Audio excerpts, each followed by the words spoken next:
Hello po. Morning. Merienda time po. Dalang ko ng merienda si Mrs. habang nagtatrabaho. Siyempre, yung baso ko. Diba? Ito na lang kay Mrs. Mag-Nescafe lang daw kami kasi pinahapay po na nakahanda dito. Matamis na. So, lumapi lang tayo.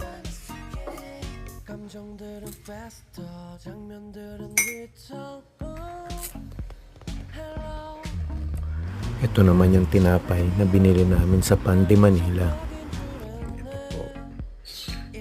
Gusto po ni Mrs. Itong matcha. Matcha. Ay, pagkamili.